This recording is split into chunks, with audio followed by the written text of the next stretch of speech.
Undangan apa ya? Gibran mengatakan katanya dia ingin sowan ke paslon 01 dan 03. Mungkin diajak ngopi, Pak Anies. Mau ngajak ngopi sama ngajak makan katanya, Pak. Ya nanti aja udah beres semua. Paslon Prabowo Gibran menang sekali putaran.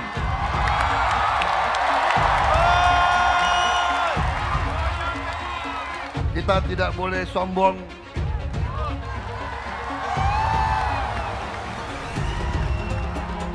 Kita tidak boleh jumawa.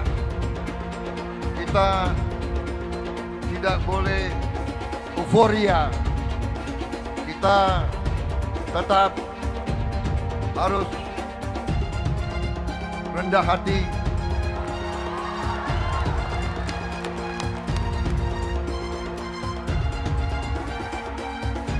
Kemenangan ini harus menjadi kemenangan untuk seluruh rakyat Indonesia.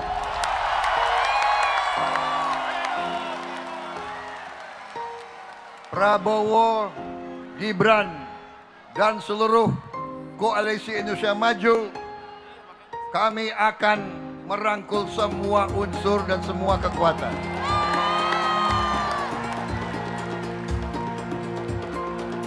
Kami akan menjadi presiden, wakil presiden, dan pemerintah untuk seluruh rakyat Indonesia.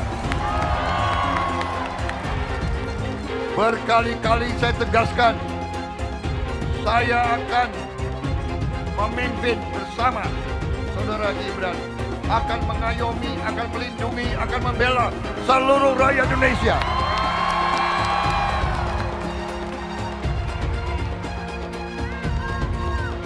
Apapun sukunya, apapun kelompok etnisnya, apapun rasnya, apapun agamanya,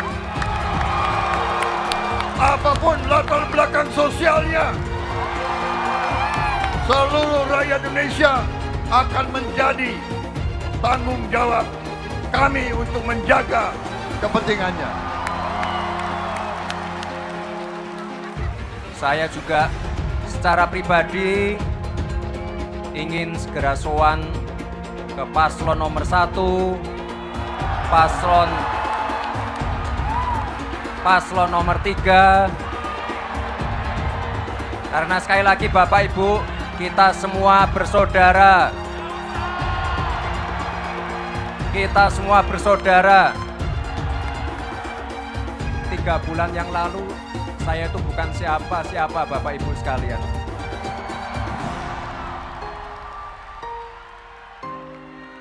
Saya masih dikatain plonga-plongo,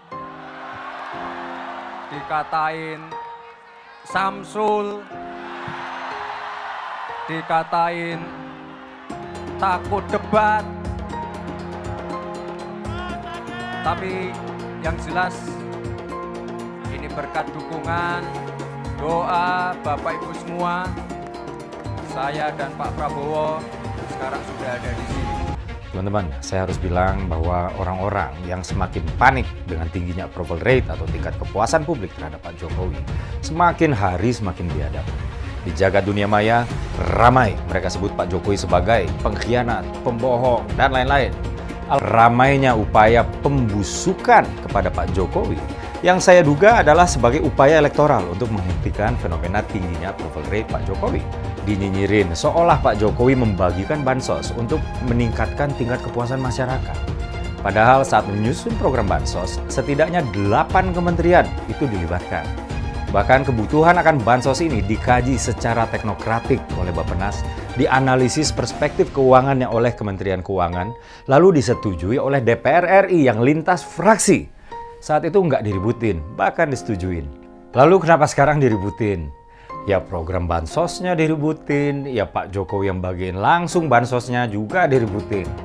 Ya karena yang ributin ini dulu belum merasakan dampak elektoral dari pecah kongsi dengan Presiden Jokowi. Ketika dampak tersebut udah dirasain, mereka sibuk menyerang Pak Jokowi dengan membabi buta. Jangan hanya karena adanya korelasi negatif antara kepuasan rakyat terhadap kinerja Pak Jokowi dan elektabilitas si Copras-Capres, maka terkesan takut kalau Pak Jokowi dicintai rakyat. Bahkan mereka nggak ada yang bisa buktiin semua tuduhan yang mereka tembakin ke Pak Jokowi. Justru dari kubu mereka lah yang pernah terbukti melakukan kecurangan. Pidatonya Pak Guntur ya, banyak yang kritik tuh. Kalau Ganjar menang gampang itu Jokowi diapa-apain. Saya ngomong, banyak yang kritik, wah diapa-apain itu maksudnya apa? Jokowi itu mau kita apain, kita nantilah. Ada yang minta pemakzulan, ada yang minta ini, minta itu. Sudahlah, menangkan dulu Ganjar Pranowo Mahfud MD sebagai Presiden Republik Indonesia dan Wakil Presiden Republik Indonesia 2024. Kalau Ganjar dan Mahfud sudah jadi Presiden dan Wakil Presiden, Presiden punya hak prerogatif, gampang itu. Jokowi mau diapain, nanti terserah. Banteng-banteng yang dilukai. Siapa yang melukai? Jokowi. Asuo, asuo, asuo. Membiarkan emak-emak dan ibu-ibu untuk melahirkan anak-anak yang tidak berakhlak itu adalah satu dosa besar kepada bangsa ini. Dikasih obat apa sih Pak Mahfud, kok makin kesini makin kesono? Pak, itu bukan pertanyaan receh. Justru Anda yang terlihat recehan sekarang. Satu Indonesia ini juga paham kalau Anda itu hanya ngerti dan jagonya di bidang hukum, yang lain kagak ngerti apa-apa. Jadi bilang aja emang Anda nggak ngerti. Lalu, saya juga bingung nih, kenapa selama debat kemarin, Anda seakan-akan ingin menjatuhkan pemerintahan yang sekarang ya, di mana Anda itu ada di dalam pusaran di sana. Ngapain juga Anda tanya-tanya, kenapa Pak Jokowi kok impornya jadi tambah besar? Kan lu ada di pemerintahan itu, kenapa kemarin nggak ngomong? Kok kenapa sekarang baru bunyi? Kenapa juga baru ngomong, hukum di Indonesia tumpul ke atas dan tajam ke bawah? Kan lu polhukamnya, gimana sih? Lu yang receh. Pak Mahfud kan nggak ada yang menyelesaikan masalah. Anggotanya mengeluh-mengeluh semua kok. Bagaimana? Jadi jangan terlalu banyak bikin tim itu ya kan. Tetapi kan eksekusinya seperti apa? Satu aja nggak bisa diselesaikan, apalagi banyak. Kalau ada yang tiba-tiba bicara soal etika, adab, moral, apapun itu, sodorkan cermin sama mereka. Menurut saya Gibran tidak ingin sedang merendahkan siapapun. Inilah Mas Gibran kemarin itu entah disengaja atau tidak, tapi dia hadir memberikan kaca buat kedua pasangan lainnya. Bahwa apa yang kalian lakukan kemarin, bahwa apa yang kalian bangga-banggakan kemarin, ketika itu menimpa kalian, nggak enak perasaan kalian kan? Ketika kalian dijelaskan bahwa ini tidak etis, ini tidak beradab, kalian punya 1000 pembelaan.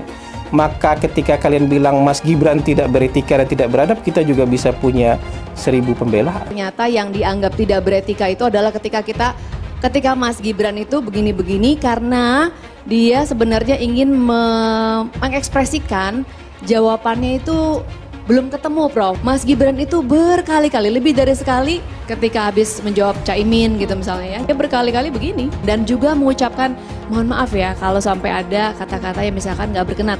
Pertanyaannya yang masuk akal, jangan seperti orang bodoh. Gibran bodoh dan menganggap saya juga bodoh, dikiranya bisa dikerjain kayak gitu kan. Jadi Mas Gibran itu dilatih agar gini-gini biar mempermalukan saya gitu. Dari apa? Padahal yang dilihatkan Mas Gibran tuh nada isinya, sehingga saya katakan ini pertanyaan receh. Itu kan secara akademis untuk anak SD kelas 3. Maka saya katakan tidak layak dijawab untuk sebuah forum terhormat. Betul. Maunya mempermalukan kan, sepermalukan balik pelatih. Betul. Saya sudah berdiskusi dengan ratusan orang pandai, selalu memuaskan. Tapi yang paling sulit itu berdiskusi dengan orang bodoh. Bagaimana cara mengatasi greenflation? Apa sih inflasi hijau? Itu kan ekonomi hijau. Saya lagi nyari jawabannya Prof. Mahfud. Saya nyari-nyari di mana ini jawabannya. Kok nggak ketemu jawabannya? Saya tanya masalah inflasi hijau kok malah menjelaskan ekonomi hijau. Ini tadi tidak saya jelaskan karena kan beliau kan seorang profesor. sesuai dengan greenflation ini adalah inflasi hijau. Sesimpel itu. Saya juga ingin mencari itu jawabannya ngawur juga itu. Gila ini. Ngarang-ngarang ndak karuan mengkaitkan dengan sesuatu yang tidak ada. Gitu ya. Begini loh. Kalau akademis itu gampangnya kalau bertanya yang kayak gitu-gitu tuh recehan. Gitu. Recehan. Oleh sebab itu tidak layak dijawab menurut saya. Dan oleh sebab itu saya kembalikan saja ke moderator. Ini tidak layak dijawab pertanyaan kayak gini. Tidak ada di jawabannya. Sepertinya Prof. Mahfud agak ngambek ya. Soalnya saya sudah 2 kali memberikan pertanyaan yang sulit. Carbon capture, greenflation, selalu dikomenin pertanyaan receh. Ya kalau receh ya dijawab Pak. Itu loh. Segampang itu. Saya mensyukuri kenapa kalah, kenapa ditahan. Saya bersyukur atas itu semua. Saya coba bayangkan ya, kalau seandainya waktu itu kita menang gitu ya, hari ini belum tentu kita bisa nikmati seperti ini. Kita bersyukur 5 tahun Tuhan izinkan kasih ke orang yang pintar ngomong untuk kerja. Coba kalau kita bayangkan gitu ya, kalau kemarin saya masih jadi gubernur, ini saya udah turun ini. Tapi yang pintar ngomong itu dikira orang hebat kan? Ini lebih berbahaya tahun 2024. Langsung ketahuan karakternya. Langsung ketahuan itu. Di saya juga ada kutipan Pak di kamar saya Pak. Tulisannya, Jakarta telah mengambil keputusan yang fatal. Jangan hanya konsentrasi pada pembangunan benda-benda mati yang indah difoto dan bisa ditunjukkan dalam 5 tahun hasilnya. Kalau kita mau menilai sebuah janji, maka lihat janjinya atau lihat kenyataannya. Dulu janjinya apa ya? Dan ini aneh, betul-betul aneh. Ini bukan kampanye, tapi saya sampaikan sini.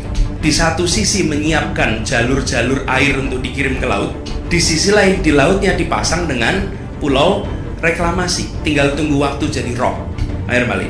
Dan ini melawan sunatullah. Kenapa? Air itu turun dari langit ke bumi, bukan ke laut. Harusnya dimasukkan ke dalam bumi, masukkan tanah. Di seluruh dunia air jatuh itu dimasukkan ke tanah. Bukan dialirkan pakai gorong-gorong raksasa ke laut. Jakarta telah mengambil keputusan yang fatal. Bukan banjir, itu memang parkir air. Bukan banjir, itu memang parkir air. Masyarakat berkeliling dengan membawa toa untuk memberitahu semuanya, termasuk sirine. Ibon 82 miliar. Apa alat transportasi yang dimiliki oleh hampir setiap orang? Alat transportasi yang dimiliki semua orang adalah kaki. Kalau seandainya orang Jakarta percaya Pak Anies jadi gubernur pun, saya berani jamin kok dia akan lakukan normalisasi yang sama seperti saya lakukan kok. Gak usah bohong lah. Ketika air sampai di muara, maka siap untuk dipompa ke laut. Pancasila Soekarno, ketuhanan ada di pantai. Anak Tuhan dari mana? Kalau Yesus anak Tuhan, bidangnya siapa? Besok di seluruh wilayah Indonesia kami katakan damai. Iblis hanya menggoda orang yang beriman. Makanya jarang-jarang orang kafir kerasukan setan. Yang kerasukan setan itu orang baik-baik. Jarang, saya belum pernah nengok Cina kerasukan setan. Pernah tak Ahok itu kerasukan setan? Enggak, setannya juga. Karena sesama setan dilarang saling menggoda. Karena di salib itu ada jin kafir. Karena di salib itu ada jin kafir. Karena di salib itu ada jin kafir. Haleluya. Kepalanya ke kiri apa ke kanan? Kepalanya ke kiri apa ke kanan? Tetap percaya salib itu lambang mulia, bukan jin. Kok ketawa? Aku nggak nyindir siapa-siapa loh. Anies merupakan antitesis daripada Pak Jokowi. Antitesis artinya bertolak belakang dengan Jokowi.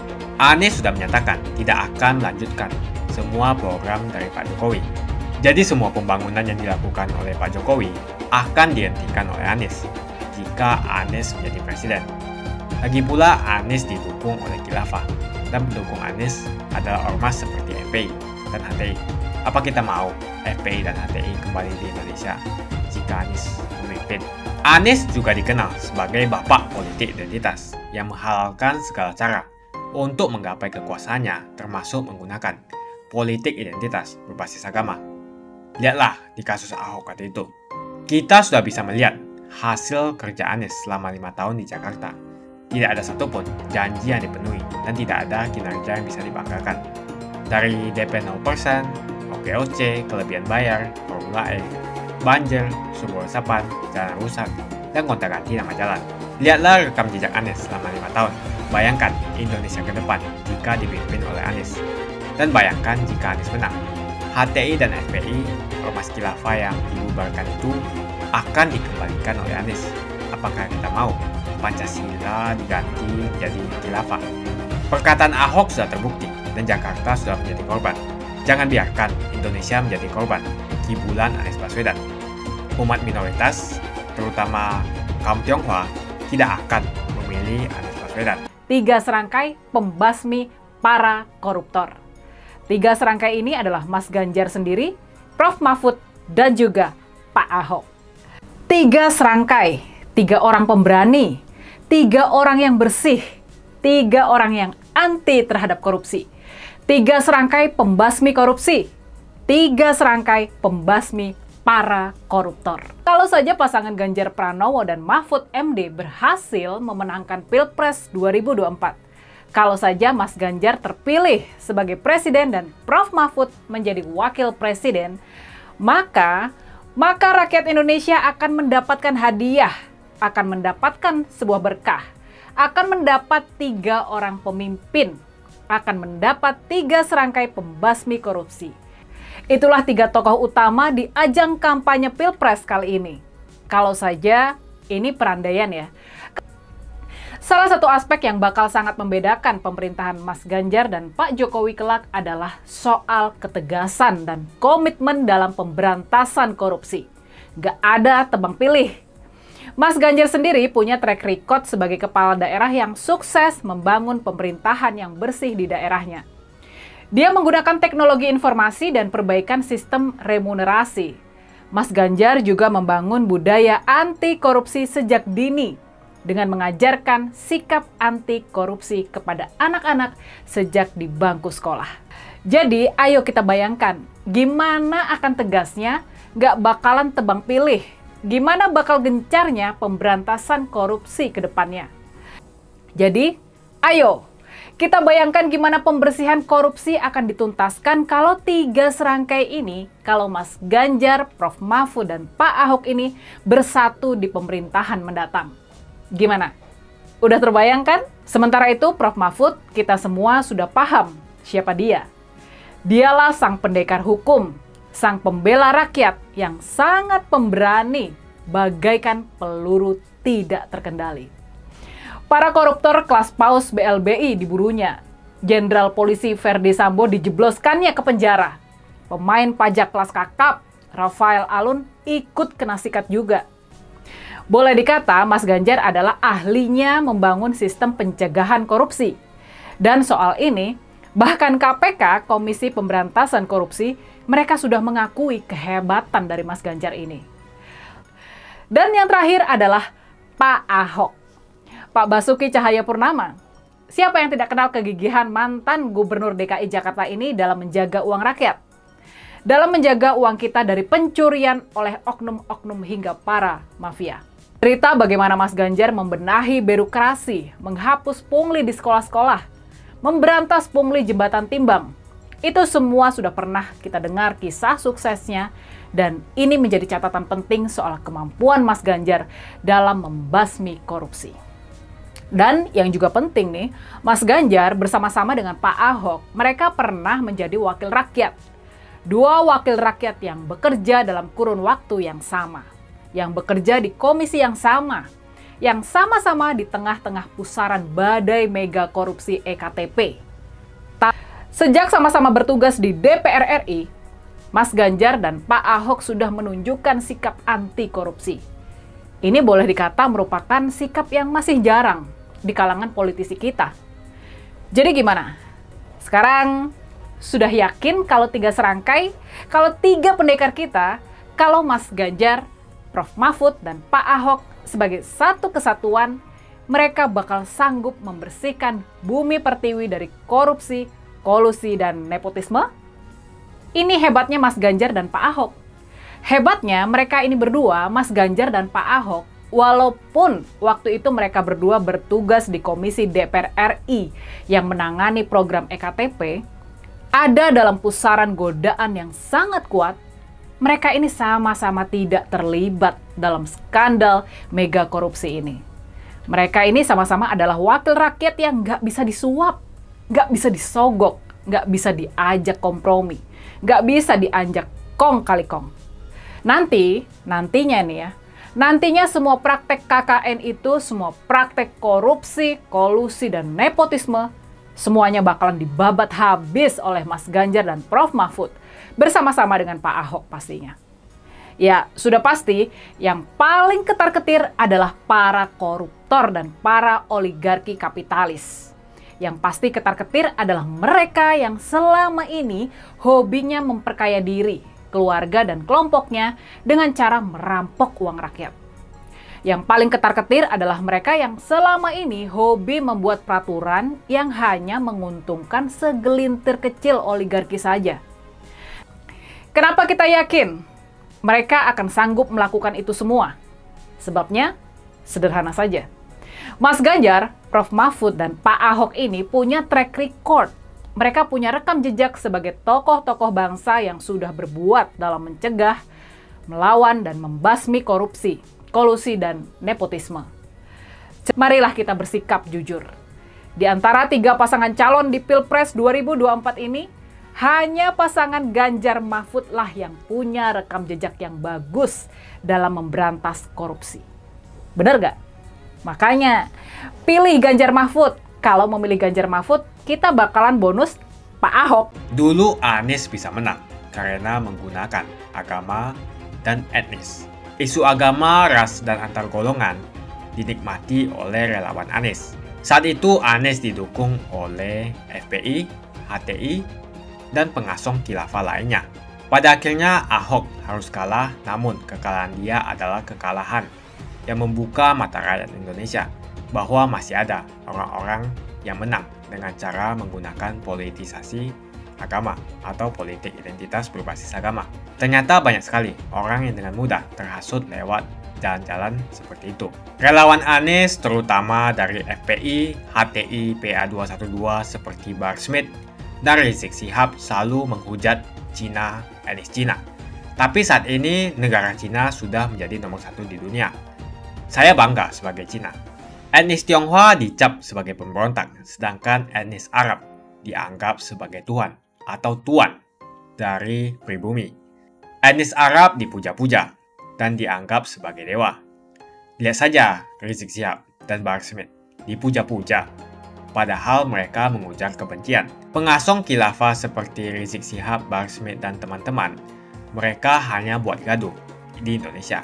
Sedangkan negara yang mereka sanjung-sanjung itu, Arab Yaman, masih belum maju dan masih terbelakang. Saya percaya Indonesia dengan mayoritas pribumi juga akan menjadi negara maju. Seharusnya Arab Yaman belajar dari negeri Cina, seperti kata kitab suci. Belajarlah sampai ke negeri Cina. Anies dan juga pendukung Anies seperti Rizik Syihab, Bahar Smith, dan kelompok-kelompok HTI dan FPI harus belajar ke negeri Cina supaya tidak lagi melakukan kelebihan bayar. Yang jelas saya memilih pribumi, bukan yang dari Yaman. Ganjar jelas pribumi, nasionalis, dan pasti akan melanjutkan visi dan misi dari Pak Jokowi. Suara Ahok merepresentasi warga minoritas, dan etnis Tionghoa mendukung Ganjar Pranowo. Ahok pasti akan mendukung Ganjar, karena Ahok anti radikalisme. Ahok yang jelas tidak akan mendukung Anies Baswedan, karena Anies Baswedan didukung oleh kelompok khilafah, HTI, dan FPI, ormas terlarang itu. Anies merupakan antitesis daripada Pak Jokowi, dan diragukan kenasionalisannya, apalagi pribumiannya. Antitesis artinya bertolak belakang dengan Jokowi. Anies sudah menyatakan tidak akan melanjutkan semua program dari Pak Jokowi. Jadi semua pembangunan yang dilakukan oleh Pak Jokowi akan dihentikan oleh Anies jika Anies menjadi presiden. Lagi pula Anies didukung oleh khilafah, dan pendukung Anies adalah ormas seperti FPI dan HTI. Apa kita mau FPI dan HTI kembali di Indonesia jika Anies memimpin? Anies juga dikenal sebagai bapak politik identitas yang menghalalkan segala cara untuk menggapai kekuasaannya, termasuk menggunakan politik identitas berbasis agama. Lihatlah di kasus Ahok kali itu. Kita sudah bisa melihat hasil kerja Anies selama 5 tahun di Jakarta. Tidak ada satupun janji yang dipenuhi dan tidak ada kinerja yang bisa dibanggakan. Dari DP 0%, OKOC, kelebihan bayar, Formula E, banjir, sumber resapan, jalan rusak, dan gonta-ganti nama jalan. Lihatlah rekam jejak Anies selama 5 tahun. Bayangkan Indonesia ke depan jika dipimpin oleh Anies. Dan bayangkan jika Anies menang. HTI dan FPI, ormas khilafah yang dibubarkan itu, akan dikembalikan oleh Anies. Apakah kita mau Pancasila diganti menjadi khilafah? Bagian Indonesia Timur yang mayoritas non-muslim seperti Bali tidak akan setuju dengan khilafah atau sistem khilafah. Mungkin Indonesia akan bubar jika Anies menjadi presiden. Perkataan Ahok sudah terbukti dan Jakarta sudah menjadi korban. Jangan biarkan Indonesia menjadi korban kibulan Anies Baswedan. Umat minoritas, terutama kaum Tionghoa, tidak akan memilih Anies Baswedan. Saya yakin karma Ahok mengejar Anies Baswedan. Dulu Anies memainkan politik identitas kepada Ahok. Sekarang Anies dipertanyakan kepribumiannya karena dia teriaman. Itu saja opini saya hari ini. Tuliskan opini kalian tentang Anies Baswedan. Jika kalian setuju dengan pendapat saya di video ini, pastikan kalian menekan like di video ini dan bagikan video ini ke teman dan family Anda supaya mereka semua mengetahui tentang informasi ini.